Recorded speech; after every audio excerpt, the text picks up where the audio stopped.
3 जादुई बहुओं की एक सास। मैंने भगवान से हमेशा यही मांगा था कि मुझे वो एक बेटी दे, लेकिन आज उसने बहू के रूप में मुझे एक नहीं बल्कि 3 बेटियां दे दी। तुम तीनों इस घर की बहू नहीं बल्कि बेटी हो। हम तुम्हारे मायके वालों की तरह अमीर तो नहीं है, तुम्हें यहाँ सारे ऐशो आराम शायद ना मिले, लेकिन तुम्हें यहाँ कभी प्यार की कमी नहीं होगी। माँ जी, आपने हमें इतनी बड़ी बात बोल दी, यही हमारे लिए काफी है। हमें बस आपका प्यार और आशीर्वाद चाहिए, इसके अलावा हमें कुछ नहीं चाहिए। इतना कहकर मिष्टी, सौंदर्य और पंक्ति तीनों बहुएं खड़ी शादी के जोड़े में अपनी सास कलावती के पैर छूकर उनसे आशीर्वाद लेती हैं। कलावती के तीनों बेटे अर्जुन, कार्तिक और लक्ष्मण की इन तीनों से आज शादी हुई होती है। सौंदर्य, पंक्ति और मिष्टी तीनों एक बहुत बड़े और अमीर परिवार की बेटियां होती हैं, लेकिन अर्जुन, कार्तिक और लक्ष्मण तीनों ही गरीब होते हैं। दरअसल ये लोग एक ही साथ एक ही कॉलेज में पढ़ते थे, जहां इन तीनों भाइयों को इन तीनों बहनों से प्यार हो गया था। आज हमारी पहली रसोई है, चलो अपनी पहली रसोई की तैयारी करते हैं। सौंदर्य, मिष्टी और पंक्ति जैसे ही चूल्हे के पास जाकर खाने के डब्बे देखती हैं तो सारा का सारा राशन खत्म हुआ होता है और सारे डब्बे खाली होते हैं, जिसे देखकर ये क्या, घर में तो राशन ही नहीं है और बिना राशन के हम लोग अपनी पहली रसोई का खाना कैसे बनाएंगे? अरे तो इसमें घबराने वाली कौन सी बात है, तुम भूल गई कि हमारे पास क्या है। पंक्ति के इतना बोलते ही सौंदर्य, मिष्टी और पंक्ति तीनों ही जादू करती हैं और उनके हाथों से सुनहरी चमकदार रोशनी निकलती है, जिसके चलते सारे रखे हुए राशन के खाली डब्बे राशन से भर जाते हैं। चलो अब राशन तो भर गया, अब जल्दी से अपनी पहली रसोई का खाना बनाते हैं। इतना बोलकर तीनों बहुएं जल्दी जल्दी बहुत सारा खाना बनाती हैं और ले जाकर सबको परोसती हैं। इतना स्वादिष्ट भोजन देखकर कलावती और उसके तीनों बेटे हैरान हो जाते हैं।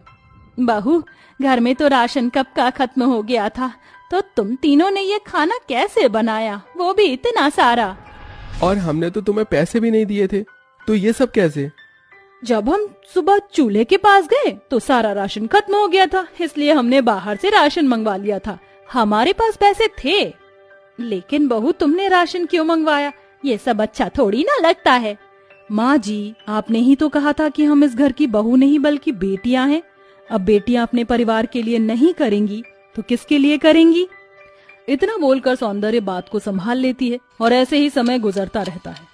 तीनों बहुएं अपने जादू से घर के सारे काम झटपट कर लेती और घर में कभी भी किसी चीज की जरूरत पड़ती है तो वो तीनों अपने जादू से उस चीज को ले आती, चाहे वो राशन हो, कपड़े हो या कोई भी सामान। ऐसे ही समय गुजरता है और एक दिन, पंक्ति, सौंदर्य, दिवाली आने वाली है, चलो मिलकर दिवाली की सफाई करते हैं। माँ जी मंदिर गई हैं, उनके आने से पहले ही हम सारी सफाई कर देते हैं। माँ जी ये सब देखकर बहुत खुश हो जाएंगी। हमें सफाई करने की क्या जरूरत है, हमारा जादू है ना, हम अपने जादू से उसके बाद दिवाली का सामान भी ले आएंगे। इस बार माँ जी और हमारे पति खुशियों भरी दिवाली मनाएंगे। इतना बोलकर तीनों बहुएं अपने जादू से घर की सफाई करने लगती हैं, लेकिन तभी अचानक उनकी सास कलावती आ जाती है।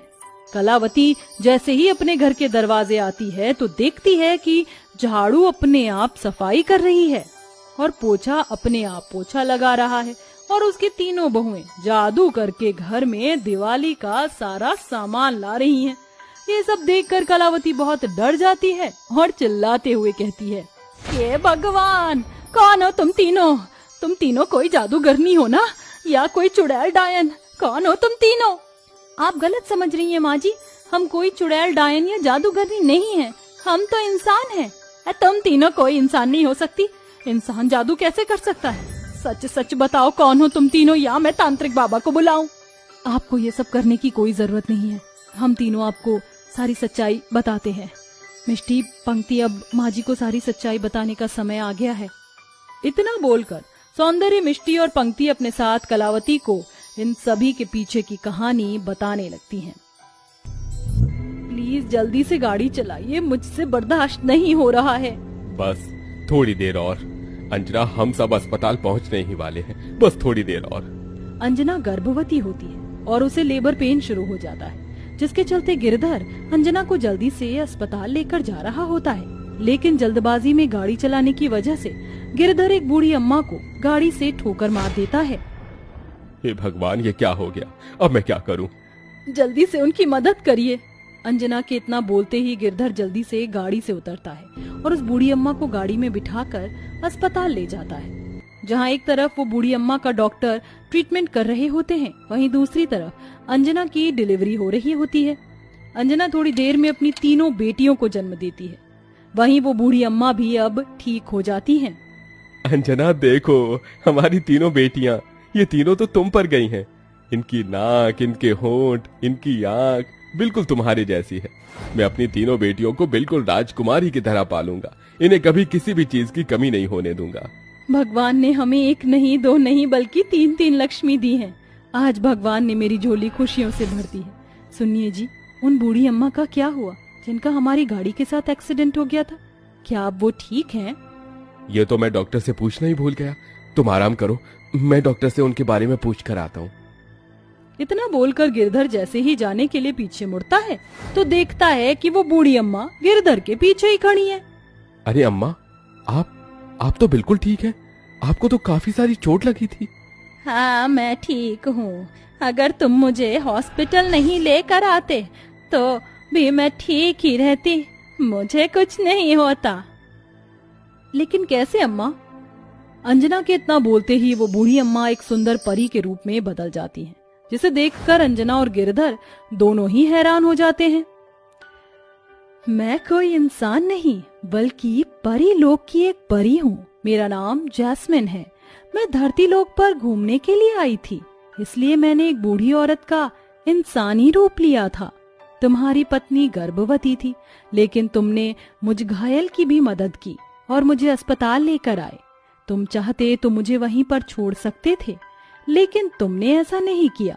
तुम्हारी इस दरियादिली से ये साबित होता है कि आज भी लोगों के अंदर इंसानियत है।